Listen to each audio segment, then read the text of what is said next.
Dans ce monde-là, on n'est pas en mode employé-patron, c'est plus en mode on va s'associer avec une personne qui a créé en fait un truc qui fonctionne déjà. Lui, il a besoin de toi autant que toi, t'as besoin de lui. Être à l'écoute, discuter avec des gens et poser des questions, c'est quand même à la portée de tout le monde. Bah, tu peux que t'améliorer et devenir bon. C'est ça qui m'a intéressé dans le setting closing, c'est la liberté géographique. J'ai envie de dire le plus important, c'est pas tellement la somme que tu vas gagner en fin de mois ou par jour ou par semaine, c'est le fait d'être heureux, pouvoir faire ce que tu veux. C'est ça en gros. Ouais. Donc ça peut aller entre 2000, 4000 euros, ça dépend d'un mois à l'autre. Ah ouais, t'as déjà réussi à monter jusque 4000? J'étais pas au courant ça. Let's go! Eh bien on se retrouve dans un nouveau podcast du Freedom Lab et je suis accompagné de Florian. Qui est venu parler de son aventure en setting closing et même globalement on va parler de tout et de rien, pourquoi t'es venu en Thaïlande, toutes ces choses là. Donc Flo, voilà, bonjour YouTube, bonjour, tu peux dire bonjour à toutes les personnes qui vont regarder le Freedom Lab et dire en un mot t'es qui, pourquoi on est là, qu'est-ce que tu fais en Thaïlande et tout ça. Bah, salut tout le monde, moi c'est Florian, j'ai 26 ans, je fais du setting closing maintenant depuis quelques mois et je suis venu en Thaïlande parce que j'avais envie de changement. Donc moi, comme Brian, je suis belge et ouais, ça va s'entendre. On va peut-être faire des blagues belges et tout. Il y a de fortes chances. Et j'en avais marre de la monotonie, ouais. On va dire, du fait qu'il fasse gris. La négativité aussi, j'ai envie de dire, qu'il peut y avoir de manière générale. Et du coup, tu t'es barré principalement aussi pour ça. Tu te dis la Thaïlande, c'est sympa. J'avais envie de voyager et j'avais envie d'un endroit où justement il fasse beau, tu vois. Et je savais qu'il y avait toi, qui étais d'autres amis qui étaient sur place et je me suis dit pourquoi pas commencer par la Thaïlande, quoi. Ouais, c'est cool. T'avais déjà des amis ici? Des amis, des connaissances belges qui étaient aussi ici et je partais pas non plus trop dans l'inconnu, mais ça fait aussi un aspect aventure, tu vois. Ouais. Et je vais te poser quelques petites questions sur le setting closing, pourquoi le setting closing, etc. Mais d'abord, j'aimerais comprendre, pour ceux aussi qui regardent cette vidéo, t'as fait quoi avant? C'est quoi ton parcours, ton expérience passée, etc. Mais moi, j'ai fait des études de e-business. Parce que quand je suis sorti de la réto, donc pour la partie française qui nous regarde, la réto, c'est la dernière année avant les études supérieures, je savais pas trop quoi faire. Et j'avais un ami avec qui je jouais au tennis qui m'avait dit ouais, moi je vais faire ces études-là, c'est nouveau, etc. C'est du marketing digital. Et il y avait un peu ce côté nouveauté, je connais pas, ça a l'air bien. Et puis je sais quand même pas quoi faire, donc je vais me lancer dans quelque chose. Donc j'ai pas fait ça tout de suite. Parce qu'il y a une prof de maths qui m'avait dit ouais, il y a des maths, t'y arriveras pas et tout. Donc moi j'ai cru ce truc-là et j'ai dit je vais peut-être pas faire ça. Donc j'ai fait les études d'abord de sciences politiques, mais tu sais c'est en université, donc c'est très scolaire, très études, t'as pas vraiment de cas pratiques et ça me correspondait pas. Donc j'ai fait l'équivalent de 6 mois là-bas, puis je suis parti. Et j'ai commencé l'année qui a suivi e-business. Attends, juste une question, tu disais en sortant de tes rétos, tu savais pas trop quoi faire, donc tu as fait toutes ces choses-là, tu as fait des études. C'est marrant, j'ai fait exactement la même chose. Et tu as fait e-business après. C'est ça, j'ai fait e-business après. Et à la fin de la première année, j'étais pas forcément convaincu, mais je savais pas trop quoi faire d'autre, tu vois. J'avais déjà fait Sciences Po, je venais d'arriver en e-business, est-ce que j'allais commencer une 3e année? Puis en Belgique, tu as cette histoire de Minerval aussi, où si tu fais pas 3 années de suite, tu t'es plus finançable, tu peux plus faire d'études. Donc je me suis dit, j'ai tout réussi, je vais continuer. Puis la 2e année, ça allait, la 3e année, j'aimais moins. Et de là, je suis passé de job à job, on va dire alimentaire, des trucs qui me plaisaient pas forcément. Mais j'ai quand même découvert l'aspect de la vente. Donc j'étais commercial et c'est vraiment cet aspect-là qui m'a plu, c'est l'échange entre humains, rencontrer des gens, essayer de comprendre leurs besoins et leur proposer la meilleure solution en fait. C'est ce que tu fais de mieux en tout cas. C'est toi qui le dis. Et tu as fait tes études du e-business, puis tu dis que tu as fait des jobs, de job en job. C'était quoi le type de boulot que tu faisais alors? Alors j'ai commencé dans une boutique qui vendait des chaussures. Mais moi, j'étais online sales manager, donc je m'occupais des ventes. T'étais toujours du côté relationnel, quoi. Mais justement, pas au début. Okay. En fait, les ventes en ligne, c'était une partie où j'étais plus juste devant un ordi toute la journée et j'avais pas trop de contacts. En gros, je bossais pour un indépendant. Mais il me semble que tu as fait tes études à Louvain-la-Neuve. Peut-être que tu connais le Inco. C'est le Inco Store. Non, je connais pas. C'est un shop de sneakers où c'est des marques un peu genre Caro, T'as travaillé là-bas? J'ai bossé là-bas, mais donc dans l'arrière-boutique. Mais comme c'était un indépendant et qu'il n'était pas tout le temps dispo, et parfois j'étais en boutique aussi. Et j'ai compris que la vente, c'était un truc qui me plaisait. Un jour, je me suis retrouvé un peu seul, parce qu'il y avait un vendeur, il y avait moi, lui, je pense qu'il était en pause, ou en tout cas, j'étais seul. Et je gérais la boutique, tu vois. Il y a des gens qui viennent et il y a j'oublierai jamais, il y a une femme qui vient et je la vois, elle hésite et tout. Je la vois regarder une paire et elle me montre une autre, elle me dit ouais, et il n'y avait pas sa taille. Et j'avais vu qu'elle avait regardé autre chose, tu vois. Et je lui dis, bah écoute, si tu veux, j'ai celle-là dans la pointure que tu veux. Je suis allé la chercher, je lui ai amené et elle a acheté le truc, elle est partie. Mais en fait, si je lui avais pas montré cette paire et que j'avais pas fait attention, j'avais pas observé, elle serait partie de la boutique en se disant, bah y a pas ce que je veux, quoi. Et ce jour-là, j'ai compris qu'il y avait un truc à faire si. Il y avait de l'argent. Mais plus de. Les gens ont besoin de quelque chose et parfois ils ont besoin d'être guidés. Et tu parlais de setting closing juste avant, ben, la partie closing, c'est ça en fait. C'est quelqu'un qui a un besoin ça, ouais. et tu la rediriges, ben, tu trouves une solution pour elle en fait. Ouais, c'est juste poser les bonnes questions pour pouvoir lui donner ce qui va combler sa douleur, ce qu'elle veut, ce qu'elle recherche. Ah, ok, c'est intéressant. Et pourquoi t'as arrêté? Enfin, t'as fait ça et ensuite t'as fait quoi? Ouais, ben, j'ai arrêté justement parce que je me suis rendu compte que la partie relationnelle, c'est ce qui me plaisait le plus. Moi, j'étais trop derrière l'ordi et c'était une petite structure, j'avais pas vraiment de possibilité d'évoluer. Donc après ça, j'ai arrêté. Et à ce stade-là, t'étais plus étudiant, c'était ton taf? Non, c'était mon taf, mais tu sais, c'était un CDD, enfin, c'était le premier job pour tester. Ouais. Puis après, j'ai cherché d'autres tafs et là, j'ai commencé en tant que commercial. Et là, ça me plaisait déjà beaucoup plus l'aspect, ben, tu vas voir des gens, moi je vendais donc des sites internet et je rencontrais des indépendants mais qui faisaient de plein de secteurs différents, quoi. Donc ça pouvait être le bâtiment, des avocats, des architectes. Et tu leur vendais un site internet? C'est ça. Mais donc en faisant ça, tu comprends mieux le monde qui t'entoure, tu comprends aussi comment fonctionne l'entrepreneuriat en Belgique. Bon, forcément d'un pays à l'autre c'est différent, mais il y a tout cet aspect-là qu'il y a autour de juste vendre un produit, tu vois. Ouais. Parce que tu t'intéresses aux gens, tu essayes de comprendre quel est leur besoin, qu'est-ce qu'il leur faut, et donc tu vas creuser, quoi. Et du coup, Flo, t'as quitté ton travail dans ton shop de sneakers, c'est ça? Et ça me fait rire, je pense à des sneakers, le chocolat. C'est les chaussures, les baskets. Et t'as vendu des sites web. Ouais. Et qu'est-ce qui fait à chaque fois que t'as arrêté, par exemple, les sites web et globalement? Ouais, ben en fait, j'ai bossé dans 2 boîtes différentes. Et ce qui a fait que j'ai arrêté, c'est plus l'aspect, je dirais, je sais pas si c'est hiérarchique le mot, mais le fait de pouvoir bosser pour soi, c'est ça qui m'a vraiment plus attiré pour arrêter, puisque c'est ça que j'avais pas dans les autres boulots finalement. Et ouais, juste cet aspect liberté en fait. Et c'est ça qui m'a intéressé dans le setting closing, c'est la liberté géographique, la liberté temporelle. Tu fais ce que tu veux avec ton horaire et tu peux bosser où tu veux, quoi. Et à partir du moment où tu as quitté ton taf avec la vente de sites web, c'est là que tu as commencé le setting closing? En même temps, en alternance, on va dire. Donc tu travaillais et tu as vu l'opportunité, tu t'es dit ok, intéressant. Exactement. Et t'as arrêté, t'as quitté genre comme ça et tu t'es lancé dans le setting closing ou t'as fait progressivement? Non, j'ai fait progressivement. Ouais. Vraiment, c'était une transition. Je voulais d'abord voir si ça marchait ou pas. Et puis quand j'ai vu que ça marchait, je l'ai fait transition intelligente, quoi. Je pense qu'il y en a qui sont un peu tête brûlée, qui se disent allez, j'arrête tout du jour au lendemain. Mais je suis pas comme ça. Moi, j'aime bien le concret, voir que ça marche, etc. Donc. Et aujourd'hui, juste à quel âge, sans indiscrétion? 26 ans. 26 ans. Ah ben, on a plus ou... Non, moi j'ai 27. Mais j'ai le même parcours que toi. Donc en gros, après ta réto, tu savais pas trop quoi faire. Et tu t'es dit, je vais reprendre des études, c'est la meilleure chose à faire, entre guillemets. Et puis, tu as fait ton premier taf, ton deuxième taf, mais l'aspect ne pas travailler pour soi, ça te dérangeait. C'est ça en gros. Ouais, puis tu as vu le setting closing, petite liberté, et tu t'es lancé dedans. Ouais. J'ai fait exactement la même chose quand j'étais... En fait, moi, si j'avais su que une activité en ligne comme le setting closing existait déjà depuis Mareto, je pense que je me serais déjà lancé depuis Mareto. Parce que quand je vois les gens dans le Freedom Lab qui se lancent de tout âge, toi, même des plus jeunes, je pense que tu l'as vu, il y a des gens dans le Freedom Lab à 18 piges, ils n'ont pas fini leur réto ou ils ont fini et ils font déjà des revenus. Donc, si j'avais su, mais bon...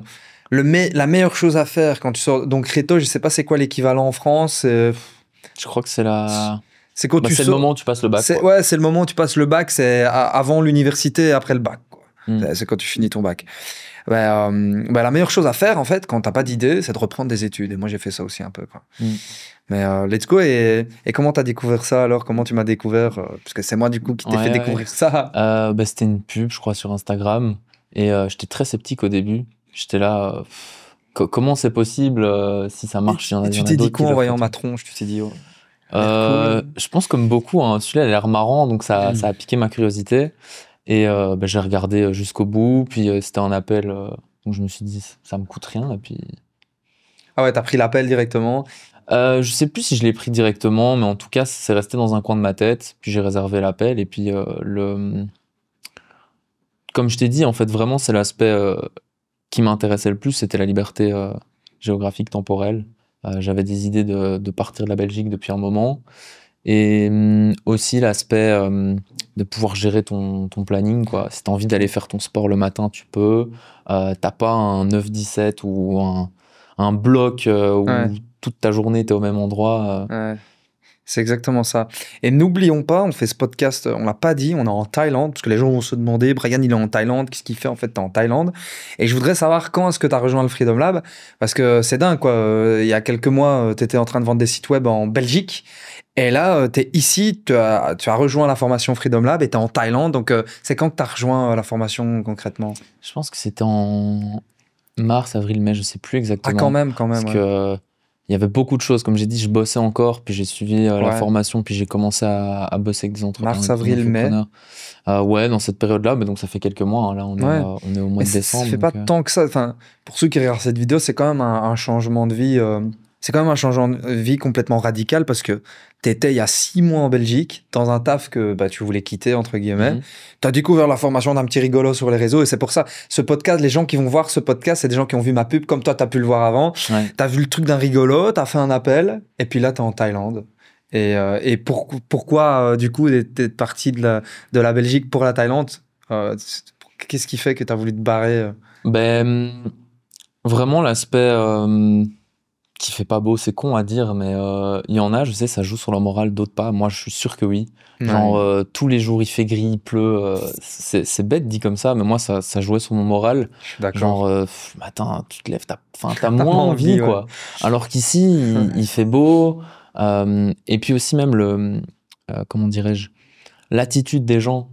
Ici, les gens, je pense, en moyenne, ils sont payés 3 ou 4 fois moins, les Thaïs, je parle, que... Ok, it's ok. À mon avis, elle a plus de batterie, elle a plus de jus, un truc comme ça. Putain, on était dans le jus, on était dans le cœur de l'action, hommage.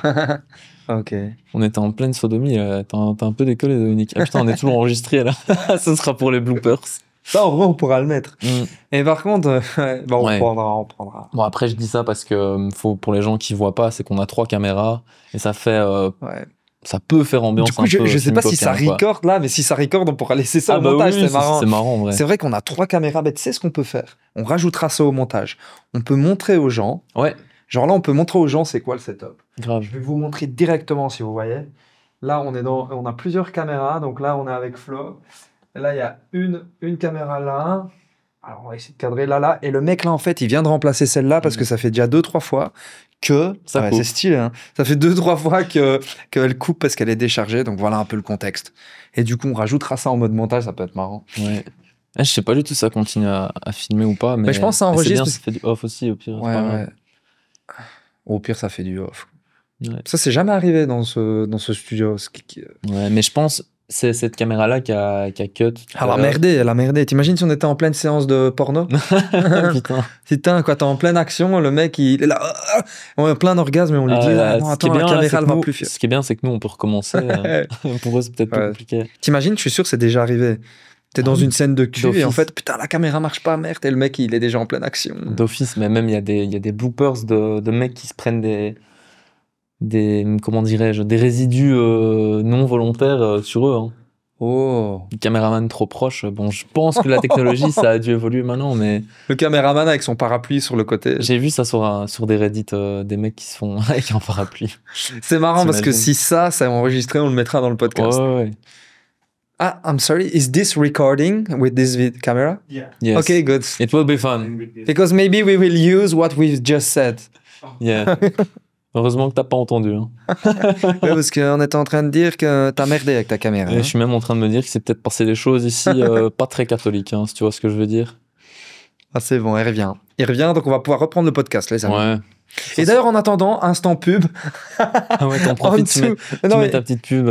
On va le faire de toute façon, mais en dessous de toute façon de ce podcast, on va même mettre ton Instagram si t'es d'accord. Parce que potentiellement, les gens qui voudraient rejoindre, ils voudraient peut-être te contacter en privé. Ouais. Et tu pourrais prendre un appel avec eux, c'est intéressant. Et on mettra aussi les pages pour nous rejoindre globalement, avec les témoignages, les avis des gens qui se sont lancés avant dans l'aventure du setting closing. On va aussi dans ce podcast parler du setting closing, c'est quoi les revenus qu'on peut générer, c'est quoi les avantages du setting closing, donner une définition, tout ça on va en parler. En tout cas, il y a des gens qui sont lancés, qui ont pu générer des revenus et pouvoir voyager, devenir libre, et on mettra tous les liens en dessous. Petit instant pub. C'est reparti. C'est marrant parce que 2-3 fois on est parti comme ça. Donc au moins ça décontracte un peu. Et donc on parlait de la Thaïlande et tu disais que tu as choisi de venir en Thaïlande pour cet aspect. Tu n'aimais pas l'aspect non, d'abord tu as expliqué qu'il faisait un peu gris en Belgique. Pour le moral, c'est pas ouf quoi. Mais un peu cet aspect routine aussi depuis quelques années, parce que moi j'ai vécu là, j'ai grandi là, je suis au même endroit depuis que je suis petit. Et ouais, le fait d'avoir un job qui te permet de voyager et en même temps de travailler, je pense que c'est une chance et il faut juste la saisir, quoi. Et c'est pour ça, je me suis dit, pourquoi pas aller en Thaïlande, parce que je sais qu'il fait beau, qu'il y a une communauté francophone quand même assez développée, en tout cas dans l'entrepreneuriat, je pense même plus qu'en Belgique. Donc c'est ces choses-là qui m'ont donné envie de venir. Bah donc il y a deux problématiques. C'est il y en a qui veulent se barrer de la Belgique ou de la France pour avoir une meilleure vie, voyager, le soleil, avoir un meilleur moral parce qu'il fait beau tout le temps. Et d'ailleurs, on pourra faire une petite vidéo en sortant pour montrer aux gens comment il fait à l'heure actuelle, parce qu'il fait beau aujourd'hui. Ouais, il fait très beau, il fait très beau. On va montrer aussi la météo ici. C'est vrai que je trouve que personnellement, ça joue énormément sur le moral. Se lever le matin avec un soleil, c'est différent que de se lever et il pleut toute la journée, quoi, comme la Belgique, quoi. Et la deuxième problématique, c'est que faut trouver un job ou une situation pour te permettre de le faire, quoi. Parce que travailler en Belgique, c'est bien, mais tu dois aller au bureau, enfin, tu dois travailler dans un endroit, donc tu peux pas, voilà.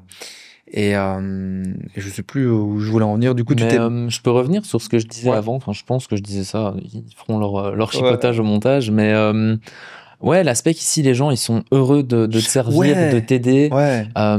Bête truc qui m'est arrivé aujourd'hui. On utilise ici en Thaïlande Grab, c'est l'équivalent de Uber. Et le mec est arrivé, j'ai vu que la commande c'était pas pour moi. Alors j'aurais pu avoir un réflexe de connard et me dire c'est pas grave, je la prends. Mais je suis là non, c'est pas ce que j'ai commandé.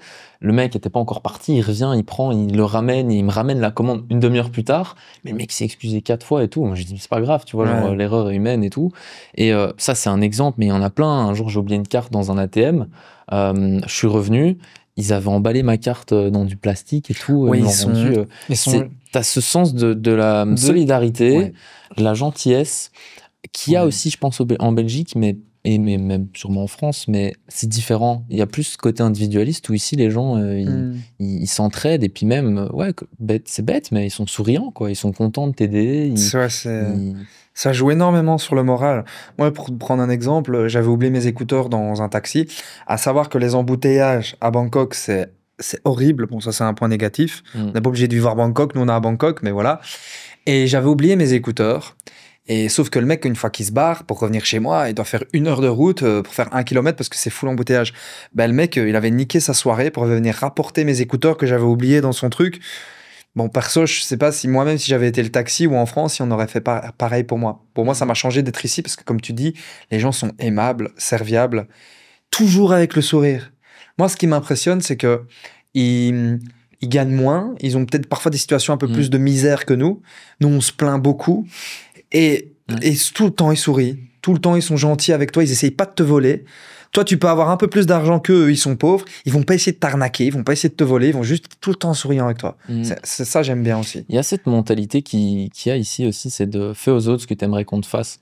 Parce que si t'es dans la situation inverse où toi t'es taxi, t'as pas forcément envie de taper 1 heure de route pour le rendre à l'autre personne, mais si tu te mets dans la situation inverse, ils sont comme ça, mais ils ont de l'empathie, quoi. Ouais.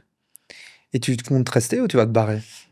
Me barrer où ça? Je sais pas, te barrer de la Thaïlande, là, t'allais partir, là. Ouais, là, je vais bouger à Bali. En gros, là, le plan, c'est de voyager et travailler en même temps, quand même, préciser, et trouver un endroit qui me plaît pour pouvoir m'installer, quoi. Ok. Donc là, tu es dans une optique de voyager pour trouver le meilleur endroit. Et c'est quoi les critères pour toi? Bon, déjà la météo, le comportement des gens autour de toi. Ouais. Et c'est quoi un autre truc qui pourrait être intéressant? Les taxes. Ouais, bah oui, l'aspect financier Ouais. d'office. Ça, c'est secondaire en soi. C'est une bonne question. Comparé au en vrai. reste, je veux dire. Mais je pense te sentir chez toi. Je pense que c'est la meilleure réponse parce que j'ai fait un voyage il y a un peu plus d'1 an maintenant en Italie et je suis arrivé, je sais pas t'expliquer, genre j'avais l'impression d'être chez moi, tu vois. Alors je dis pas que j'ai pas cette sensation-là en Belgique, mais je pense que comme j'ai tous les souvenirs qui y sont attribués aussi, je me sens chez moi, mais je sais pas si c'est clair ce que je suis en train de raconter, mais enfin c'est différent. Ici, ou c'est peut-être pas chez soi, mais c'est accueilli le mot. Ouais, Tu vois, quand je suis en comme si Belgique, je t'étais suis chez moi, mais est-ce que je suis vraiment accueilli par tout le monde? Alors que ici, même par des inconnus, j'ai vraiment l'impression d'être chez moi partout, quoi. Mhm. C'est trop bien. Et du coup, c'est pour ça aussi que tu voyageais. T'as même fait plusieurs endroits en Thaïlande. Ouais, bah je peux faire le parcours si tu veux. J'ai commencé par Bangkok, puis j'ai fait Koh Samui, donc c'est une île dans Ouais, c'est dans le stylé. sud. Je suis resté quelques semaines, puis j'étais à Chiang Mai pour faire le festival de Loy Krathong. C'est une amie qui m'avait conseillé d'aller là-bas. Elle m'a dit, tu vas voir, c'est trop bien. C'est vrai que c'est le plus bel endroit, t'avais Euh, raison. Hein, mais... Bah, c'est pas mal du tout. Et puis j'ai fait Pattaya, et puis je suis revenu à Bangkok. J'avais vraiment envie de faire un peu le tour de la Thaïlande pour voir. Et il y a 6 mois. Et c'est quoi l'endroit que t'as préféré du coup dans la Thaïlande? Je dirais Koh Samui. Et pas Pattaya? C'est différent en fait. Je sais pas. C'est C'est une pas le ambiance même différente. mood. Il y a quand même peut-être sur les deux un côté où il y a beaucoup de vacanciers, mais je pense que c'est le cas un peu partout en Thaïlande parce que c'est une destination privilégiée parce que justement il fait beau et qu'il n'y a pas beaucoup d'endroits dans le monde où il fait aussi beau et pas forcément pluvieux parce que là c'est la saison sèche. Mais je saurais même pas te dire pourquoi, c'est au ressenti, au feeling, tu vois. Je suis d'accord. Moi, j'aime bien Samui aussi. Pour le travail, c'est bien aussi Bangkok. Et c'est dingue parce que là, tu voyages dans toute. Est-ce que tu aurais pu imaginer, il y a 6 mois, alors qu'en plus, on va en parler, le but de ce podcast, c'est pas de mentir, tu gagnes pas énormément, tu gagnes pas 10 000 euros par mois avec le sitting closing, mais au moins, tu peux prendre le temps de voyager, etc. Et est-ce que tu pouvais t'imaginer, il y a 6 mois, quand tu vendais des sites web, avant de voir ma pub, entre guillemets, ou tu as peut-être pensé à faire d'autres business, j'en sais rien. Est-ce que tu aurais pu imaginer que là, tu serais ici en train de faire le tour, c'était déjà prévu? Je savais dans un coin de ma tête Que t'allais qu'un faire ça jour un ou jour. l'autre, j'allais partir, c'était sûr. Maintenant, il me manquait le comment. Et j'ai vu l'opportunité, je l'ai saisie sans trop réfléchir, tu vois. Et je pense que parfois dans la vie, t'as envie d'une chose et t'as un obstacle ou quelque chose qui t'empêche de le faire. Et là, moi, j'ai vu l'opportunité, je l'ai prise et c'est ça qui m'a permis de Donc c'était quand même trépasser. dans un coin de ta tête, quoi, à fond. C'est ça. Et après, j'étais quand même conscient que dans une entreprise où tu as X jours de congé, à part pour partir en vacances, je pouvais pas allier l'utile à l'agréable, quoi. Ouais. Et tu crois en la loi de l'attraction? Franchement, ouais, moi je pense que c'est important parce qu'il y a cette phrase qui est connue qui dit peut-être des pessimistes qu'il faut le voir pour le croire, mais en fait il faut d'abord le croire pour le voir. Et ça, je l'ai compris. Avec Trudeau? Ah, c'est dans l'information avec Trudeau, Ouais, effectivement. c'est une phrase forte. Mm. C'est vrai que je le dis souvent, c'est que les gens, ils veulent toujours, pour y croire, ils doivent le voir. Genre, est-ce que le setting closing, ça fonctionne vraiment? Ben moi, j'y crois pas tant que j'ai pas vu les preuves. Mais quand on parle de ses rêves, par exemple, voyager, toi, tu disais que c'était dans un coin de ta tête. Mais il faut d'abord y croire pour le voir parce que les choses vont apparaître à ce moment-là. C'est du comment. Le voir, en fait, c'est du ressort du comment. Tu dois d'abord y croire, tu dis, moi, je veux ça, ça, ça, ça, ça. Et à un moment donné, il y a des circonstances qui vont arriver dans ta vie, qui vont se manifester et tu verras la chose se produire. C'est ça. C'est ça. Et c'est bien vrai, ça. T'as parlé de Kevin Trudeau, mais du coup, moi, depuis avril, mars, mai, depuis que j'ai commencé la formation, j'écoute 10-15 minutes tous les jours. J'aime bien faire ça le matin quand je déjeune. Tu peux faire ça quand tu veux, mais en tout cas, je vous conseille vraiment de le faire. Ce matin, dans ce qu'il expliquait dans un des modules, il disait qu'est-ce qui est le plus intelligent, le plus important, l'intelligence ou la persévérance? Et il dit en fait c'est la persévérance parce que l'intelligence, ça peut te permettre de faire plein de choses différentes. Tu peux avoir une intelligence linguistique, tu peux être bon en peinture, en musique, en mathématiques. Mais en fait, ce qui va te différencier des autres et ce qui va te permettre de réaliser tes rêves, d'atteindre tes objectifs, c'est la persévérance. Et il dit tu peux pas perdre si tu abandonnes jamais, c'est impossible. Ça va peut-être te prendre plus de temps, mais tant que tu continues, pour peut-être expliquer, mettre du contexte, parce que les gens qui regardent, ils connaissent pas Kevin Trudeau. Et en plus, Kevin Trudeau, tu peux trouver les quelques premiers CD sur Internet, mais tu peux pas trouver tous les niveaux comme nous, on a donné dans la formation. Mais en gros, c'est un entrepreneur, un peu conférencier, mindset et businessman qui a fait beaucoup d'argent, qui a des CD un petit peu privés dans lesquels il explique beaucoup de principes mindset, d'attitudes à avoir pour le succès en fait. Comment se comporter, quelle attitude à avoir et quels sont les principes pour le succès. Et il parle beaucoup, il dit beaucoup de choses, mais il parle beaucoup aussi de loi de l'attraction et de pouvoir, on peut être, devenir et obtenir tout ce qu'on veut dans la vie et ce à quoi on pense le plus, on peut l'obtenir et on peut le devenir. Et c'est ça un peu le principe. Et nous, dans la formation, on donne ça aux élèves parce que avant même d'espérer faire des résultats avec une activité, il faut avoir ses principes, il faut avoir l'attitude de vouloir aller chercher l'argent, le succès. Et c'est ce dont on parle actuellement, la persévérance, croire dans les choses avant pour qu'elles se manifestent et toutes ces choses-là. Et c'est hyper important. Donc, tu vois, tu disais, je te posais la question, est-ce que tu pouvais t'imaginer faire ça aujourd'hui? Ben, non, mais tu savais que dans un coin de ta tête, tu voulais faire ça. Et le simple fait de le savoir et de le vouloir et d'y penser et d'y croire, bah moi, je suis arrivé dans ta vie, entre guillemets. Moi, je pense que ça fonctionne comme ça. Je pense que la loi de l'attraction a envoyé un signe, saisis une opportunité qui va te permettre de le faire, en fait. C'était le comment et il est arrivé, quoi. Et est-ce que tu t'étais renseigné sur d'autres trucs avant? Parce que tu peux faire du e-commerce, d'autres trucs. Ben, tu sais, il y a ce que j'entends souvent, la crypto, le trading, enfin tout ce qui est en ligne, que ce soit le dropshipping, l'e-commerce, etc. Et juste, moi, ça m'attirait pas forcément. L'e-commerce, déjà, j'avais fait ces études-là et j'avais pas envie de continuer là-dedans. J'avais déjà eu cette première expérience professionnelle là-dedans qui m'avait pas plus plu que ça. Et là, vu que j'étais issu de la vente et que c'était de la vente, mais avec tous les désavantages que j'avais en moins, je me suis dit, il faut au moins que j'essaye, quoi. J'ai rien à perdre. Tu vois, là, je suis même, je vais peut-être un peu loin, hein, mais je suis peut-être en train de me dire que la loi de l'attraction t'a envoyé vraiment un truc pour toi, quoi.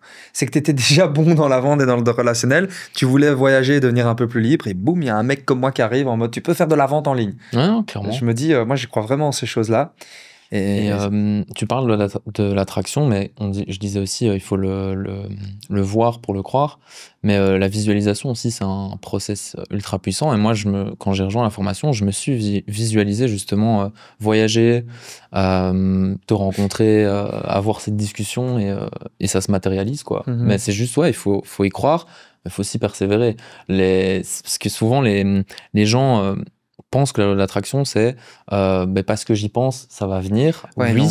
mais il faut quand même de l'action derrière. Ouais. C'est juste qu'il ne faut pas se focaliser sur le comment ça va se faire. Ouais. Il faut le faire et les événements, les choses viendront se mettre naturellement. C'est ça. Et il faut que, moi j'ai remarqué un truc qui ne fonctionne pas, c'est que les gens ils disent oui mais j'y pense et ça ne vient pas. En fait c'est parce qu'ils focalisent trop sur j'y arrive pas. Et s'ils focalisent sur j'y arrive pas, ils y arrivent pas parce que la loi te donne ce à quoi tu penses. Donc, c'est pour ça que c'est très problématique. C'est pour ça que quand tu dis je pense à quelque chose, il faut y croire. Et donc si tu dis, si tu penses à que tu veux gagner 5 000 € par mois et que tu focalises plus sur j'y arrive pas, pourtant je mets les efforts, mais je veux faire 5 000 € par mois, j'y pense, mais regarde, j'ai fait ça, ça marche pas. C'est pour ça. Alors que si tu y crois, que tu te dis, je suis sûr là aujourd'hui j'ai fait ça, ça va fonctionner, là ça va arriver. Et c'est toujours comme ça en fait. Ouais. Et prochaine question, parce que on n'a pas prévu de questions quoi que ce soit, mais j'ai déjà les questions dans ma tête. Qu'est-ce qui si tu pouvais définir, toi, selon toi, c'est quoi le closing et c'est quoi le setting? Ceux qui vont regarder les vidéos, ils vont se dire, moi, je veux savoir c'est quoi les différences, parce qu'ils se disent, est-ce que je ferais mieux du setting ou du closing?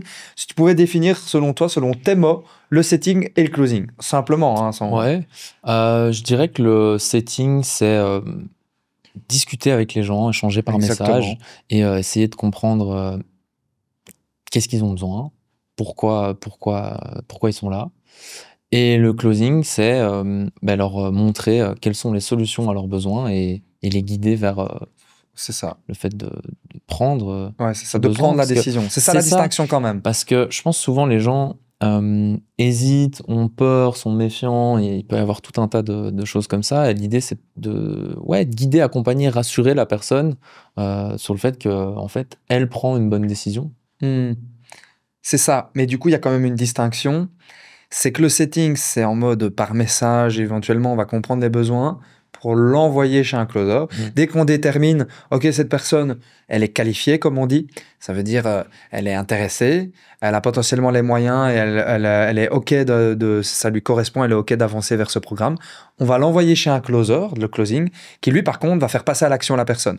Il va relever les craintes, les questionnements, comme tu viens de dire, et puis se dire, OK, est-ce qu'on passe à l'action? Et c'est lui qui va boucler le contrat, entre guillemets, quoi.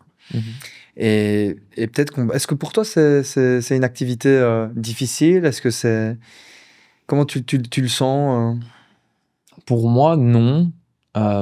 Parce que c'est assez naturel, en fait. Oui, c'est ça. Il y a cet aspect...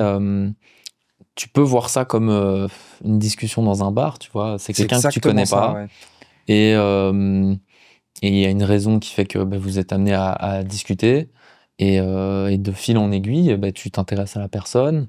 Et il y a cet aspect naturel des choses, je pense, l'être humain, on en parlait avec les Thaïlandais, en plus de vouloir aider les autres. Et je pense que ça rentre en compte. En fait, tu te rends compte que cette personne, elle a ça qui va pas dans sa vie, qu'elle a ça comme objectif, et que toi, par rapport à ce qui va pas et à ses objectifs, tu as cette solution-là à lui proposer, et que ça peut lui permettre d'améliorer sa vie, tout simplement. C'est ça. Je pose la question parce que souvent, les gens, ils vont se dire... Oui, mais moi, j'arrive pas à vendre, je suis pas bon avec le contact, et si je connais pas l'offre, comment je vais faire pour la vendre? Mais pour moi, c'est pas de la vente comme les gens se le mettent dans le crâne, c'est comme tu as dit, tu as bien défini ça, c'est pour ça que j'aime bien demander comment vous définissez ça, c'est juste un échange, comme si tu étais dans un bar. Ou c'est comme, j'aime bien résumer ça, c'est comme si tu étais avec ta meilleure amie ou ton meilleur ami, et que genre, il a eu une rupture, et tu dois le consoler, vous allez boire un verre, vous allez manger un resto, il vient à la maison, vous discutez. Et en fait, c'est juste être à l'écoute de ton ami ou de ton amie et lui poser les bonnes questions pour qu'à la fin, elle se sente guidée, écoutée, soulagée. Bon, là, c'est un peu le principe. C'est ça les compétences qu'il faut. Je veux juste dire, c'est quoi les compétences qu'il faut pour être un closer setter, c'est ça. C'est pouvoir échanger, comprendre la personne. Qu'est-ce qui fait qu'elle est pas bien? Il lui manque un truc, visiblement. On est à son écoute, on lui pose les bonnes questions. Et puis, dans le setting closing, après, on lui propose une solution. C'est juste ça. Si tu as les compétences, je pense, pour discuter avec ton ami ou parler avec quelqu'un dans un bar, c'est juste ça, quoi. Ouais. C'est ça. Et je pense que c'est à la portée de tous. Maintenant, évidemment, parce que tu as utilisé le terme difficile, on revient à ce qu'on disait avant. Si tu pars avec des a priori que tu te dis, je vais pas y arriver, c'est difficile, c'est probablement ce qui va t'arriver, si tu vas galérer. Mais si tu pars sans a priori et tu te dis, je vais essayer, et que tu t'entoures des bonnes personnes qui peuvent aussi te guider et te dire, là, la prochaine fois, fais comme ça, qu'on te conseille, qu'on te manage un peu d'une certaine manière, tu peux que t'améliorer et devenir bon. C'est plus tu peux le voir comme un soft skills autant qu'un hard skills, quoi. Tu peux avoir ça de manière innée, mais tu peux aussi l'apprendre. Oui, justement, l'apprendre.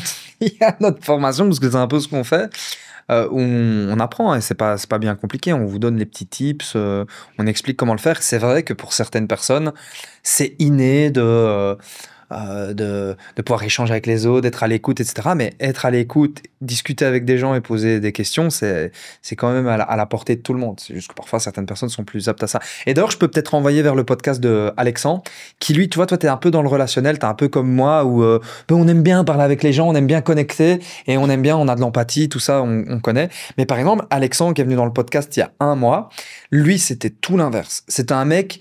Il était en mode jeu vidéo, il était pro dans LoL, League of Legends. Ouais, je vois. Tu vois, t'as sûrement pas vu le podcast, mais c'est trop marrant. Et lui, il jouait à LoL, il sortait pas de chez lui, il parlait pas aux gens, il avait pas de petite copine, il aimait pas, il faisait même pas des petits jobs parce qu'il aimait pas aller au contact des autres.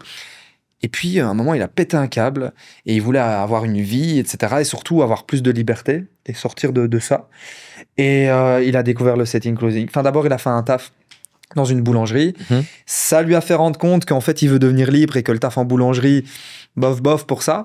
Il a fait du setting closing et il nous explique dans le podcast, le mec, il est arrivé, on a l'impression, quand tu discutes avec lui, qu'il a super confiance en lui, alors que non, il s'est juste ouvert, il n'avait pas eu d'a priori, justement. Alors que certains pourraient avoir des a priori, est-ce que c'est difficile? Ça, et puis... là, peut-être la manière dont je l'ai dit, pour ceux qui connaissent pas, ça donne l'impression que c'est quelque chose de sérieux, discussion de bar, parce que tu as parlé de quelqu'un qui vient de rompre ou quoi. Mais au contraire, justement, tu peux t'amuser, tu peux rigoler avec les gens, faire des blagues, et ça va même mieux se passer, parce que c'est comme une discussion de bar avec un pote, ça se fait naturellement en fait. C'est pour ça que à la réponse à la question est-ce que c'est difficile, je pense pas. Si tu te donnes les moyens, si c'est pas forcément inné chez toi, tu vas y arriver sans aucun souci, quoi. Et surtout, c'est un truc que je me dis, et en plus, c'est pas difficile dans le sens où tu dois pas créer de business à proprement dit. Tu dois en fait juste, et peut-être pour que ce soit plus simple pour ceux qui nous regardent, on peut peut-être donner quelques exemples avec qui on fait du setting closing. On est là à vendre. Ouais, Alors, en fait, on vrai. vend quoi? Je sais pas si tu avais un exemple à donner. Après, je te donnerai un exemple. Ouais, typiquement, moi, je bosse avec un diététicien. Ah bah voilà. Et lui, il propose donc des pertes de poids, des prises de masse, des améliorations des performances sportives. Et en fait, techniquement, ça revient à ce que je disais juste avant, mais t'aides les gens à accomplir des objectifs qu'ils ont. Parfois, j'ai des gens qui veulent perdre 15, 20 kilos et ils ont essayé plein de trucs et ça marche pas. Ou juste des gens qui ont envie d'être en meilleure forme, améliorer leur performance sportive et ils viennent et puis derrière, ils ont leur suivi et ils sont contents et moi je suis content et je suis vraiment ça peut aussi compléter la définition de c'est quoi le setting closing, c'est t'es le ralliement entre la personne. T'es un intermédiaire, c'est ça. C'est ça, que je cherchais. entre les clients et l'entreprise, quoi. Et c'est là où on peut dire que c'est pas très difficile et c'est là où il y a l'avantage d'être un setter-closer, c'est que tu vas t'associer. On n'est pas dans un format d'employé. Tu le vois, hein, dans ce monde-là, on n'est pas en mode employé-patron. C'est plus en mode on va s'associer avec une personne qui a créé en fait un truc qui fonctionne déjà. C'est là où j'aime bien aussi cette activité. C'est que si tu trouves la bonne personne, qui a un bon programme, qui vend une belle offre, là, ton diététicien, c'est ça, un diététicien qui aide la personne à améliorer leur performance sportive et physique, en fait, il a créé un truc qui fonctionne, il a des compétences, il a créé le business, il va chercher les clients, il fait déjà des ventes. Et toi, tu as appris le setting closing et tu vas te plugger avec lui. Tu as les avantages un petit peu du patron, entre guillemets, parce que tu voyages, tu es où tu veux, etc. Et juste, tu ne dois pas te soucier de créer le produit, de le délivrer, de chercher des clients. Juste, tu fais le bon samaritain. Enfin, on va pas vendre ça comme un truc trop facile. Juste, tu vas quand même closer, tu travailles quand même, tu discutes avec les gens et tu les guides, quoi. Ouais. T'es un guide. Ouais, c'est ça. Et aussi, parce qu'on me pose souvent la question, oui, mais ça se passe comment avec les partenaires, les infopreneurs, etc. C'est vraiment un cercle vertueux parce que il faut se dire que le partenaire, l'infopreneur, mais il a beaucoup de travail, il n'a pas forcément le temps de s'occuper de cette partie-là. Et lui, il a tout intérêt à ce que son business, parce que ça reste quand même un business, rien à faire, son business fonctionne. Donc, lui, il a besoin de toi autant que toi, tu as besoin de lui. C'est ça, et c'est un écosystème sain. Ouais. Et c'est ça qui fait que ça marche bien et que les gens sont demandeurs. Il y a vraiment une grosse demande, je pense, aussi à ce niveau-là, quoi. C'est ça. Ouais, là, c'est sûr qu'il y a une grosse demande, sachant que je vais donner quelques exemples, parce que pour pas qu'on soit restreint. Là, tu travailles un petit peu dans le domaine de la santé, du bien-être, diététicien, sportif. Ça peut être le coach sportif qui aide à perdre du poids. Ça peut être le prof d'anglais qui vend des cours d'anglais. Ça peut être... j'ai même déjà vu des gens qui te vendaient un programme pour savoir masser. Il y a même une page Instagram, on a travaillé avec. Ils ont 100 000 abonnés et c'est la formation numéro 1 de massage en France, où ils te font des vidéos en ligne où tu apprends le massage en ligne. Et ça peut être plein de trucs comme ça. Le prof d'anglais, il y a quoi d'autre? Enfin, il y a plein de domaines, peu importe, où les gens, même des formations pour aider à dresser ton chien. Des trucs comme ça. Mais en fait, ce qui est trop bien, c'est qu'il y en a pour tous les goûts. Parce que toi, tu peux aussi travailler avec quelqu'un avec qui tu es aligné.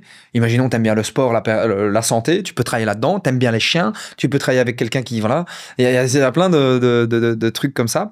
Et tu disais que c'est un secteur qui grandit. Tu as dit quelque chose comme ça? Ou qui a des opportunités. Ouais, et même, je pense qu'il y a cet aspect, j'en discutais avec un autre closer, de tremplin. Si toi, dans tes objectifs, tu veux monter un business, etc., mais tu sais pas trop comment, c'est un excellent tremplin parce que ça te permet d'apprendre à comment vendre une offre, à comment guider les gens vers un besoin. Et donc, ça peut te donner des idées sur les besoins, sur comment faire monter un business, puisque tu bosses directement avec des entrepreneurs, des gens qui sont un step plus loin ou dans le même état d'esprit que toi. Quoi. Et c'est vrai que le but de ce qu'on fait ici, c'est quoi? C'est que les gens qui vont regarder ce podcast, ils veulent devenir libres. Ils veulent avoir une liberté géographique, avoir suffisamment d'argent pour se payer ce qu'ils ont envie de se payer et être leur propre boss. C'est ça que les gens ils veulent. Et souvent, tu as plein d'options. C'est que tu peux créer ton business, sauf que à chaque fois, il y a un truc qui revient. Qu'est-ce que je vais créer? Je sais pas quoi faire. Oui, mais est-ce qu'il y a des gens qui vont acheter mon truc? Et donc, c'est là que c'est intéressant ce que tu dis et que je trouve, et je vais pas dire le contraire parce que sinon j'aurais pas fait le Freedom Lab et on ferait pas ce podcast, c'est que je trouve que c'est vraiment une bonne première step de faire du setting closing parce que comme tu dis, tu vas commencer à travailler avec des gens qui l'ont fait ça. Donc, tu vois, j'entends souvent des gens dire « Oui, mais avant de lancer mon entreprise, je dois avoir de l'expérience. » Et du coup, ils vont travailler dans des boîtes en Belgique ou en France ou des trucs qu'ils aiment pas ou des trucs qui reflètent pas leurs compétences et finalement, ils sont pas heureux et ils lanceront jamais leur projet parce que ce qui va se passer, c'est qu'ils vont se mettre en couple, faire un prêt pour leur maison, tout ça. Et puis après, ils vont se rendre compte que c'est trop tard, ils savent plus rien lancer. Alors que si tu fais du setting closing et que tu te lances avec quelqu'un, tu vas pouvoir justement voir un peu ce que eux ils font et tu vas avoir des idées, voir leur process, comment trouver des clients, etc. Et je le vois souvent, et il y en a eu dans le podcast ici, il y en a, ils commencent en setting closing, et puis quelques mois plus tard, ils lancent leur offre, et ils deviennent eux-mêmes leur propre patron de leur offre, entre guillemets. Alors c'est plus de responsabilité, etc. Et c'est pour ça qu'on ne recommande pas de faire ça en premier lieu, parce que tu peux te casser la figure, hein. Entre faire du closing avec quelqu'un qui a une offre qui fonctionne, toi t'arrives, tu fais juste des ventes, tu fais de l'argent, et te lancer ton propre projet en ne sachant pas que ça va vendre, ne sachant pas que tu auras des clients, etc., il y a quand même un tremplin. Ouais, clairement, c'est un choix. Et puis, comme je disais, ça dépend de tes objectifs, où est-ce que tu veux aller. Si on prend deux types de personnes différentes, si tu es par exemple une maman au foyer, mais que tu es souvent à la maison, que tu as envie de pouvoir t'occuper de tes enfants, et pas, ou justement, tu n'es pas une maman au foyer, tu as un job qui te plaît pas, et tu peux pas t'occuper de tes gosses comme tu as envie, mais ça te permet de le faire, et tu n'as pas forcément, justement, si tu n'as pas cette envie-là ou cette ambition-là, ou que tu n'as passé l'âge, entre guillemets, de monter un ou des business, de pouvoir t'occuper de tes gosses et faire une activité qui est, comme on disait, facile en ligne. Donc, je pense que ça dépend aussi de tes objectifs, mais dans tous les cas, c'est des compétences qui sont vraiment importantes et intéressantes à avoir, quoi. Et j'en profite, encore une fois, mais t'as dit si t'es une maman, que tu peux pas profiter de tes enfants. Mais ce qui est impressionnant, c'est que toi, t'es pas forcément parent, quoi. Mais donc, du coup, c'est fait pour tout le monde, quoi. C'est que toi, t'es juste un jeune qui fait pas trop le monde du travail classique, t'as fait tes trucs. Enfin, t'as décidé de te lancer dans le setting closing.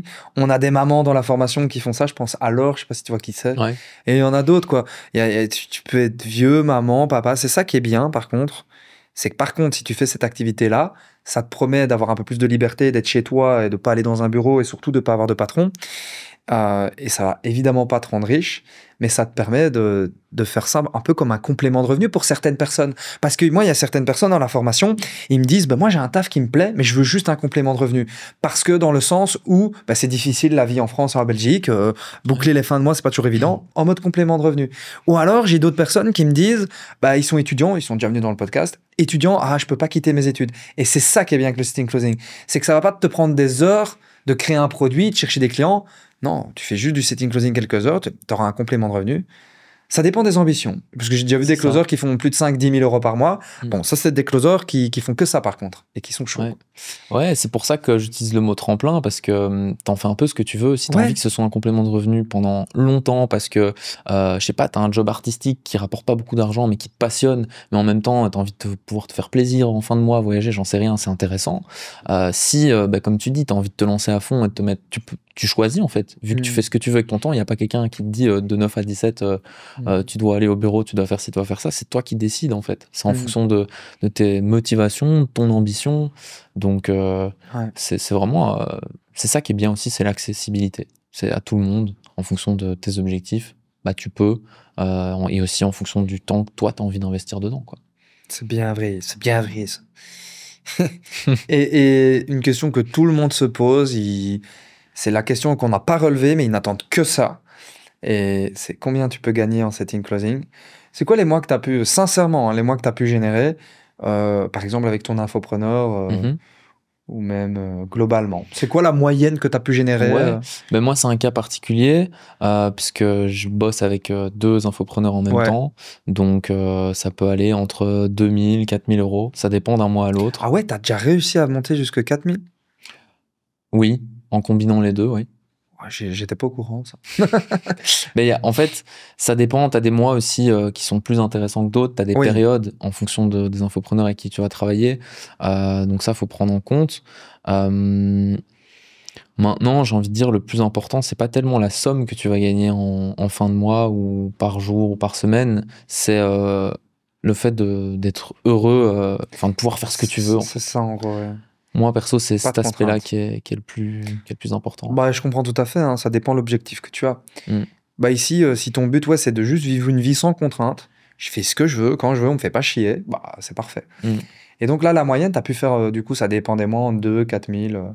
Puis parfois, j'imagine peut-être moins, ça dépend des mois. Et Mais puis... c'est ça, en fait, ça dépend comme je disais tout à l'heure, du temps que tu y mets. Tu peux faire des mois à 1000 si tu travailles pas beaucoup, Oui, ou si c'est une période plus creuse, par exemple. Mais il y a vraiment moyen de monter jusque 4000 euros, ou même plus, hein, tu l'as oui, dit. il Hein, y a en moyen qui de font faire plus, 5 ça 000. dépend de ce qu'on cherche. Ça dépend de plein de choses, plein de facteurs, de toi aussi.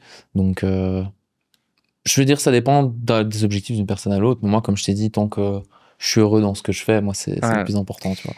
Et tu pouvais gagner combien avec ton ancien taf, du coup, plus ou moins? Je dirais aux alentours de 2005 max, parce que c'est déjà des pas jobs mal. avec des... Ouais, c'est déjà pas mal, mais c'est des jobs avec des commissions aussi, tu vois. Ouais, donc tu T'as pouvais un aussi salaire monter. fixe avec des commissions, tu peux monter. J'étais pas au courant que tu pouvais aller jusqu'à 2 4 000. Je pensais que même tu voulais faire moins, quoi, et que c'est ton objectif, c'était juste d'avoir un complément, quoi, entre guillemets. Bah ici, dans l'idée, c'est... ce que moi j'ai commencé, enfin, il y a quelques mois, c'est plus en prévision, tu vois. Ce qui est possible de faire entre 2 et 4 000, mais c'est vrai que ça peut être entre Oui. 1000, 2000, ça dépend. Mais en prévision, il y a moyen de faire 4000 euros ou plus. Ouais, c'est Franchement. intéressant. Ouais.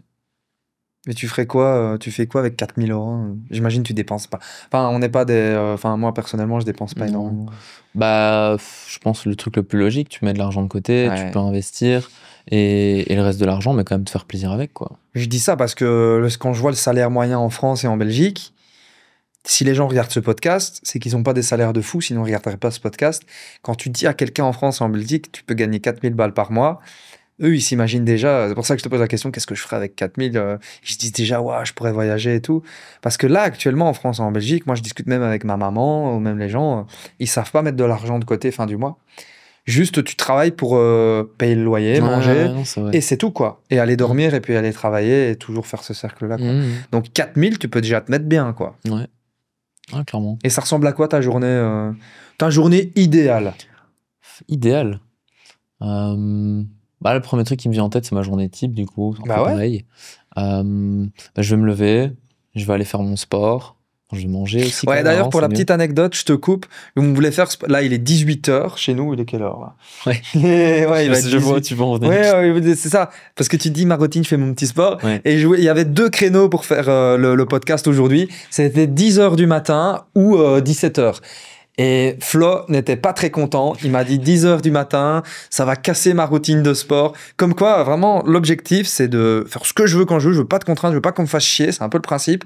Et du coup, on s'est arrangé. Là, on fait le podcast à 18h. Ouais. En soi, je préfère aussi. C'est juste, c'était un peu dans le rush de fin de journée. Mais donc, du coup, tu voulais pas briser ta routine de sportif. Ouais, et puis même, je pense, c'est important quand t'es ton propre patron, entre guillemets, de te mettre une certaine routine, une certaine limite. Ouais, Parce que c'est tu good. peux vite, je pense, aller dans les excès où t'es pas professionnel, entre guillemets, vis-à-vis de toi-même. Et c'est là où, pour moi, c'est important de garder ses limites et se dire, bah, si je fais du sport tous les jours, je fais du sport tous les jours. C'est bien vrai. Et s'il y avait que ce créneau-là, on se serait arrangé, on aurait fait ça. Mais de pas laisser d'éléments extérieurs te casser dans ta journée type. Et moi, en l'occurrence, c'est le sport. T'es sûr? Parce que peut-être qu'on peut parler traquenard et peut-être que finalement, c'est toi qui vas me... Ouais, non, c'est vrai. Mais moi, je plaisante. Ouais, mais on peut expliquer. Ouais, on pourra expliquer. C'est que bah, ça arrive aussi. Bah, c'est logique quand tu peux profiter de la vie, t'as envie de sortir, etc. Oui. Mais il y a toujours cette logique derrière, je pense, quand tu fais de l'entrepreneuriat, en tout cas que tu bosses pour toi-même, à ton propre compte, te dire que il faut t'amuser, il faut avoir la balance d'équilibre du travail, comme le dit Céline Trudeau, justement.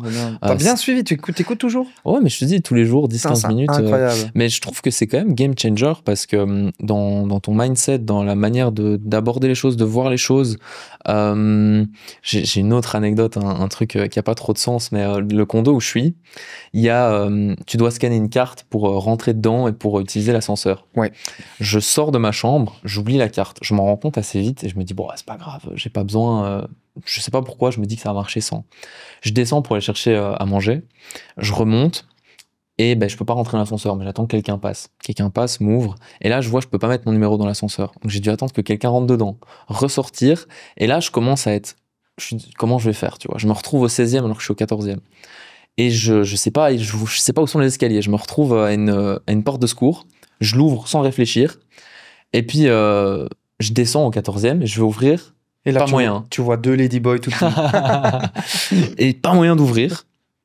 Et je me dis, putain, Flo, qu'est-ce que t'as fait? Et là, je repense au truc Kevin Trudeau, je dis, panique pas, reste pragmatique, logique, réfléchis à une solution, tu vois. Et je me suis dit, bon, si je monte, ça va pas m'aider, puisque logiquement, toutes les portes sont fermées. Alors, j'ai descendu un étage, j'ai réessayé, mais c'est des portes de secours, tu vois. J'ai juste pas réfléchi à ce moment-là.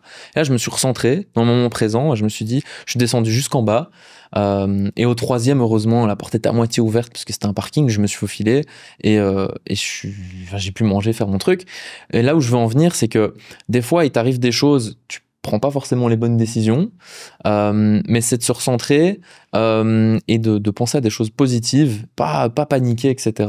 Je sais pas si c'est le meilleur exemple, mais c'est un truc qui m'est arrivé récemment. Ouais. Et j'ai repensé à ça. Et tu sais, quand t'as des trucs comme ça qui t'arrivent dans ta vie, parfois t'as la chaleur qui monte, tu commences à avoir un peu de stress et tout, tu te dis merde, qu'est-ce que j'ai fait? En fait, non, juste respire. Merde, ouais, merde, qu'est-ce que j'ai fait? Merde, qu'est-ce que j'ai fait? Respire et réfléchis. Et je pense que c'est Einstein d'ailleurs qui disait le meilleur moyen de résoudre un problème, c'est de pas se focaliser sur le problème. Ouais, c'est vraiment, ça. tu penses autrement, quoi. Parce Moi, que je suis assez d'accord. j'aurais pu. Si tu focalises sur le problème, tu vas accentuer le problème par la force de la loi de l'attraction, de toute façon. Ouais, bon, on revient un peu à ce qu'on disait Bah ouais, avant, toujours. effectivement. Mais c'est intéressant, les gens. Focaliser sur le positif. C'est important que les gens ils sachent ça. Et du coup, pour revenir sur ta journée type,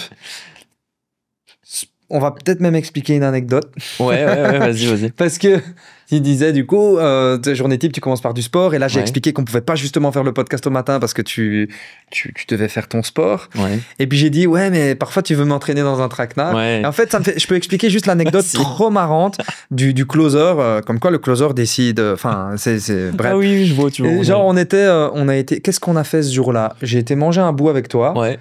Parce qu'il est à Bangkok, donc je l'ai rencontré. Enfin, on s'est déjà vu plusieurs fois de toute façon, etc. On est allé manger. Je me rappelle, à un moment, on rentre chez nous, on allait juste manger. Et ça fait partie aussi du travail de setter closer. C'est que tu es rentré chez toi et j'allais rentrer chez moi parce que tu devais prendre un appel avec un potentiel client. C'est ça. En gros, je devais rentrer chez moi et on allait se dire au revoir. Je lui dis juste, je passe vite aux toilettes. Et là, je reçois un message du prospect qui me dit ouais, je suis pas disponible, je vais pas pouvoir le faire aujourd'hui. Et du coup, je reviens voir Brian et c'était mon dernier appel de la journée. Et je lui dis parce qu'on était allé boire une bière juste avant. Et je lui dis ah mince, il est annulé et tout. Et je lui dis tu sais quoi, profitons-en pour aller boire une autre bière. Et puis s'en est suivi d'autres bières. Donc, mais je savais aussi que le lendemain, je travaillais pas. C'est pour ça que je parlais d'éthique de travail, etc. Quand même, ouais. Faut pas faire n'importe quoi non plus pour pas tomber dans des excès, puisque je pense que c'est possible. Il faut avoir cet équilibre-là. Mais là, je me suis dit, j'ai vu ça comme une occasion, quoi. Et c'était l'occasion de s'amuser. Et on s'est bien amusé. C'est ça. Mais sinon, globalement, c'est vrai que tu as raison. Tu as mis l'accent là-dessus. Il faut pas faire n'importe quoi. Il faut quand même être équilibré dans la vie. Avoir une bonne routine, faire du sport. Parce que, voilà, c'est bien le setting clothing, tu es ton propre patron. Mais si tu travailles pas, tu n'auras pas d'argent par contre. On n'est pas en France ou en Belgique où le salaire il est pas ouf. Mais si tu fous rien, tu n'auras pas ton salaire. Ouais, et du coup, pour en revenir sur la routine, comme ici, les horaires francophones, il y a un décalage de 5-6 heures. L'après-midi, je commence à bosser jusque fin de soirée. Et puis, toute ta bonne routine matinale santé, c'est le matin, sport. Ouais. Tu fais quoi comme sport? Calisthenics. Donc c'est de la musculation au poids du corps, donc tout ce qui est traction, dips. Après t'as des figures aussi pour ceux qui connaissent muscle up, handstand, etc. Et tu fais ça au condo L'avantage c'est que tu peux faire ça un peu où tu veux vu que c'est musculation. Et toi tu fais ça où? Chez toi, dehors? Non, dans le condo. Enfin ici en Thaïlande en tout cas, soit dans la salle de sport. Si celle du condo est pas ouf, sinon dans celle du condo, ça dépend. L'avantage aussi de ce sport-là, c'est que tu peux le faire un peu où tu veux. Et tout à l'heure, on parlait justement de ne pas abandonner. C'est un sport qui a beaucoup cet aspect-là parce que tu es seul face à toi-même. Et pour maîtriser des figures, ça prend beaucoup de temps. Et plus d'une fois, pour que ce soit le muscle-up ou l'handstand, je me suis dit, ouais, j'y arrive pas, je vais abandonner. Mais comme j'ai déjà réussi à en faire d'autres avant, bah, je me dis, tu vas y arriver, et je visualise, tu vois. Je me dis, c'est bon, je vais y arriver, donc je vais au bout. Et souvent, ça se matérialise, mais parfois, ça prend. Je crois que le handstand, pour le maîtriser, ça m'a pris 1 an, 2 ans. Mais c'est 1 jour sur 2, donc ça fait quoi? Ça fait ouais, bah, quasiment 365 entraînements, quoi. Il faut avoir envie, quoi. Tu sais quoi, on va mettre des photos torse nu de toi dans le podcast. Tu auras probablement des messages. En plus, tu auras ton Instagram. Tu auras probablement des messages de femmes so sexy. Ça, c'est beaucoup en Thaïlande. Ouais. Et donc, super, tu fais ton sport, tu travailles l'après-midi et un petit peu, peut-être début de soirée avec le décalage.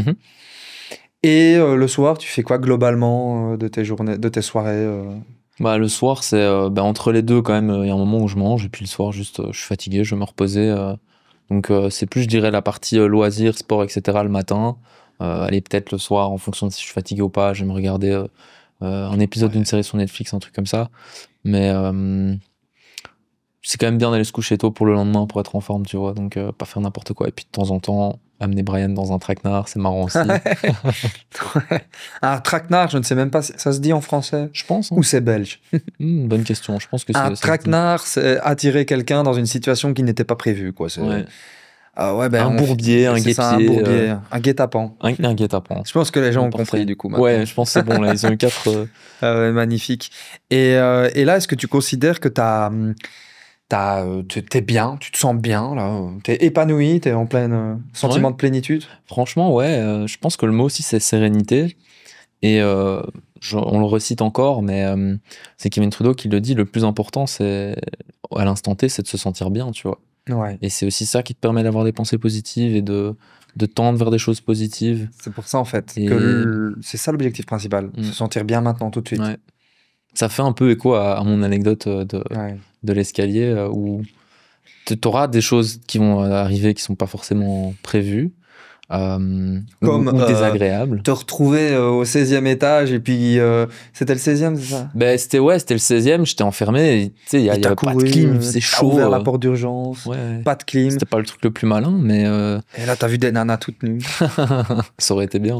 Tu sais, tu découvres un truc, en fait, derrière tous les condos en Thaïlande, derrière les portes de secours, en fait, il y a des... T'imagines? Ok, donc là, c'est good, quoi. Et si t'avais Et c'est quoi tes objectifs, alors, par rapport à ta situation actuelle? Parce qu'on pourrait se dire, oh, ben ça y est, il est bien, t'as des objectifs, peut-être d'autres objectifs à venir. C'est quoi tes objectifs de 2025, puisqu'on tourne ce podcast en fin 2024? Ouais, ben le main objectif, là, c'est de trouver l'endroit dans le monde où j'ai envie de m'installer, pour continuer à faire de l'argent, et puis derrière voir monter des idées de business, etc. Mais la priorité, c'est vraiment trouver l'endroit, me sentir chez moi, comme je disais, et puis surtout me sentir bien. Comme ça, je continue. Dans l'endroit où tu es, continue à faire des revenus en setting closing, et puis à terme, lancer tes projets. C'est ça. T'as déjà eu des idées de lancer des projets que tu veux... ouais. Sauf si tu veux pas partager, hein, si c'est top secret. C'est pas top secret, c'est juste que entre les jobs dont j'ai parlé, il y a eu des idées de projets, et peut-être que j'avais pas forcément la bonne mentalité, pas forcément assez bien entouré, ou pas trouvé les bonnes personnes, qui ont fait que ça n'a mené à rien. Mais je repense justement à moi qui voulais voyager et qui était toujours dans le staff, et au final j'ai quand même pu le faire, donc je sais qu'un jour ça se fera. J'y crois. Je le vois avant, enfin je le vois et j'y crois, donc ça va se faire. Bah, alors ça va se faire. Ouais. Et une question que je pose jamais, mais elle me vient à l'esprit comme ça. Qu'est-ce que tu apprécies dans le Freedom Lab? Qu'est-ce qui t'a attiré? Qu'est-ce que tu pourrais recommander? Qu'est-ce qui te plaît? Rien. Non, si, c'est une bonne question. Si tu devais le recommander, tu dirais quoi? Est-ce que tu conseillerais les gens? Franchement, oui. Pour l'aspect accompagnement, et je vais refaire écho à la discussion qu'on vient d'avoir, mais si t'as pas besoin d'avoir déjà été commercial pour faire du setting closing, que tu sois, je sais pas moi, étudiant, que t'aies déjà un taf qui te plaît pas, ou que tu veux un complément de salaire, ou que t'es mère au foyer, je reprends les exemples que j'ai donnés tout à l'heure, c'est totalement accessible. Donc je pense qu'il y a cet aspect-là, et l'aspect que les personnes sont vraiment accompagnées, il y a des coachings, donc il y a tout pour réussir, en fait. Ok, l'aspect qu'ils sont guidé, pris en main, accompagné, quoi. Ça, et puis une équipe derrière bienveillante qui a envie. C'est d'ailleurs, je pense aussi pour ça que ça s'appelle le Freedom Lab, et que il n'y ait pas que eux qui soient libres, entre guillemets, mais d'en faire profiter d'autres personnes, quoi. C'est ça. Donc, pour ceux qui ne l'ont toujours pas compris, le lien est en dessous. Non, mais le Freedom Lab, c'est notre formation qui enseigne. Enfin, j'aime pas appeler ça comme formation, je préfère dire accompagnement, justement. Ouais. Qui aide les gens à comprendre et avoir connaissance de cette compétence qu'est le setting closing pour pouvoir l'utiliser soi-même pour devenir libre géographiquement, temporellement, financièrement. Et bien sûr, les liens seront en dessous de la vidéo pour nous rejoindre. Et peut-être, et on pourra clôturer là-dessus, sauf si tu as des choses à dire. On pourra même faire un truc. Si tu avais un conseil à donner genre, aux personnes qui regardent la vidéo, parce qu'il faut savoir que les gens qui vont regarder la vidéo, c'est des gens qui sont dans la situation dans laquelle tu étais il y a plusieurs mois et qui veulent, s'ils regardent cette vidéo, c'est qu'ils veulent changer quelque chose, ils veulent trouver une activité, ils n'ont pas forcément confiance, ils savent pas trop si c'est fait pour eux. Est-ce que tu auras un conseil à donner aux gens qui regardent ce podcast ou qui voudraient devenir libres? Ouais, je pense que j'ai un conseil même plus général. C'est écouter sa flamme intérieure, écouter son instinct. Il a toujours raison. Parfois, ça paraît pas raisonnable, mais c'est souvent les meilleures décisions qu'on prend, c'est en suivant son instinct. Bah c'est bien vrai. C'est bien vrai et c'est un peu pareil en setting closing. C'est que le but du setting closing, c'est de créer une connexion avec la personne pour qu'elle ait confiance aussi à se dire, ok, c'est des gens compétents, etc. J'ai envie d'avancer ensemble. Et tu as toujours ce truc de feeling intérieur. C'est pareil, je sais pas, si tu as un date avec une fille, par exemple, il y a ce truc, c'est si tu as ce feeling, cet instinct qui te dit, ok, c'est une bonne personne, ça marche pour tout un peu, ce truc-là. Tu sens les gens, en fait. Ouais, et puis même... il y a cette phrase qui est connue, on n'a qu'une seule chance de faire une première bonne impression, et ça marche pour tout et pour tout le monde, je pense.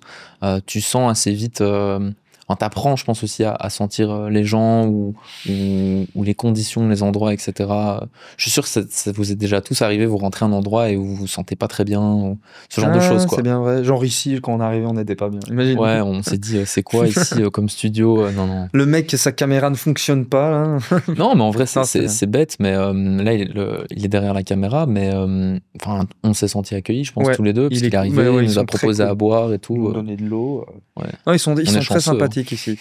Et peut-être, et on pourra clôturer là-dessus, là je fais jamais, je suis en mode freestyle, c'est peut-être, si tu veux me mettre dans le... C'est pas obligatoire, si tu veux mettre dans la sauce ou me poser une question tricky, je sais pas si tu voulais me poser une question un peu... Ça peut être rien à voir avec le Freedom Lab, la liberté ou quoi que ce soit. Waouh, tu me permets d'ouvrir la boîte de Pandore. Oui, là je t'ouvre les champs, tu pourrais même me dire, est-ce que t'es gay, tu vois. Mais ça, j'ai déjà la réponse. non, je ne le suis pas. Alors, je pourrais, mais non, malheureusement. Non, juste une légère attirance pour les ladyboys. C'est quoi les plans pour les années à venir? Ouais, on pourra clôturer là-dessus. Alors, le plan pour les années à venir, c'est de continuer à améliorer le Freedom Lab. Bon, là, on est arrivé à une formation, un accompagnement qui fonctionne très bien et de mieux en mieux parce qu'on l'améliore. Par exemple, on a rajouté le système des coachs où il y a des coachs physiques, des gens avec qui les élèves peuvent être en contact directement. On améliore constamment les vidéos, on les met à jour. Donc, le premier objectif, c'est de toujours améliorer cet écosystème, la formation, l'accompagnement. Et ça, c'est notamment grâce à vos retours, grâce aux personnes qui ont rejoint la formation. Au plus on a d'élèves, au plus on a des retours, des feedbacks, et on sait ce qu'on peut améliorer. Et au plus on entend les problématiques de nos élèves, au plus on va combler avec du nouveau savoir pour que ces problématiques n'existent plus. Par rapport à ces problématiques, et gros spoiling peut-être, on va peut-être développer une plateforme, je ne vais pas dire concrètement ce que c'est, mais une plateforme justement à disposition de nos élèves pour encore améliorer les résultats, pour encore avoir des résultats plus rapides, en travaillant avec les entreprises avec qui on les met en relation. On va peut-être lancer une plateforme, automatiser tout ça. Je ne veux pas tout détailler, mais c'est une surprise. Et plus maintenant.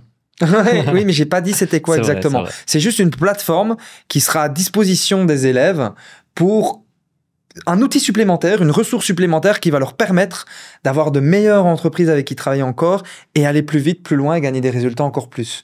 Et surtout d'être plus mis en valeur. Ça va être notre objectif. Parce qu'il faut savoir que ça aussi, ça va être un deuxième objectif dans les années à venir pour le Freedom Lab. C'est que nous, on met en relation les élèves avec des entreprises avec qui on travaille. On met des offres chez qui on a déjà envoyé certaines personnes de la formation.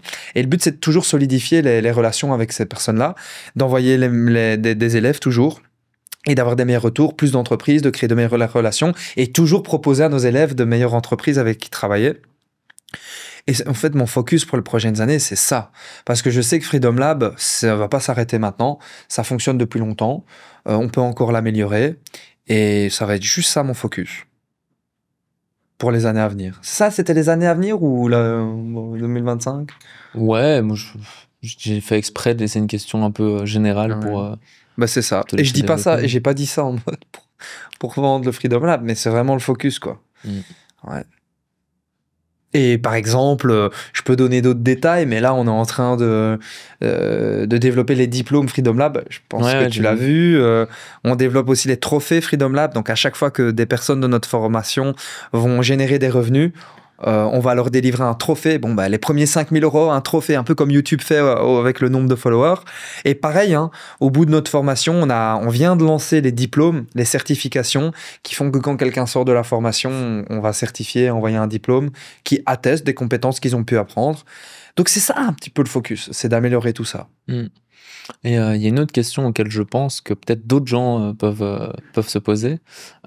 C'est quoi qui t'a donné envie de créer le Freedom Lab? Enfin, comment ça s'est fait? C'est quoi la source, l'origine, quoi? Et là, ça se transforme en podcast avec mon histoire. Ouais. En fait, c'est très simple. C'est que moi-même, j'étais closer. J'ai été closer. C'était la première activité. Bon, je ne vais pas expliquer tout mon parcours, mais j'ai fait des études, etc. Comme toi. Parce qu'après la réto, je ne savais pas quoi faire, donc j'ai quand même fait des études. J'ai touché à plein de trucs, le e-commerce, le trading et tout ça. J'ai jamais rien gagné. Et la première activité qui m'a permis de générer des revenus, c'était le setting closing. Des revenus à 2, 3, 4 000 € par mois, c'était le setting closing. Et le closing plus particulièrement. Et quand j'ai travaillé en tant que closing, j'ai remarqué une chose. C'est qu'il y a beaucoup d'entrepreneurs en ligne qui cherchent des closers, mais personne ne fournit des bons closers. Et même en travaillant en interne avec les entreprises avec qui je travaillais, il n'y a personne qui... on me demandait à moi, vu que j'étais plus ou moins bon, j'étais un peu inné là-dedans, moi, c'est un peu mon truc, on me disait, est-ce que tu peux pas les former? Personne ne forme des bons setters-closers. Et il y a une demande énorme. C'est en pénurie, c'est que je le vois, il y a plein de personnes qui me contactent, le Freedom Lab, pour dire il me faut des setters-closers, il me faut des setters-closers. Et donc, il y avait personne qui fournissait des bons setters-closers. Et c'est ça, c'est qu'il y a une demande super élevée de setters-closers, mais personne ne fournit des éléments compétents. Et là, j'y ai vu une opportunité de créer un business. Et donc, j'ai lancé le Freedom Lab. C'est vrai en plus. C'est beau. Tu savais ou tu savais pas? Je pense que tu m'avais expliqué, mais pas autant dans les détails. Voilà un peu. Et donc, je propose peut-être qu'on clôture ce podcast ici sur le conseil « Suivre son instinct », c'était ton conseil? C'est ça, écoute ta flamme intérieure et suis ton instinct. C'est ça. Et comme je l'ai dit, on mettra de toute façon tous les liens en dessous pour que vous puissiez en savoir plus. Même les podcasts des autres personnes qui sont venues dans ce podcast. On a beaucoup de profils. Et puis voilà, let's go. C'était un plaisir de te voir, Flo. On va aller peut-être boire une bière avec Flo. Peut-être dans un traquenard, qui sait. On va aller manger un petit bout, on va aller profiter un peu. Et puis voilà. Du coup, ciao. Et tu peux dire au revoir à nos internautes. Salut. Et voilà. À bientôt les amis.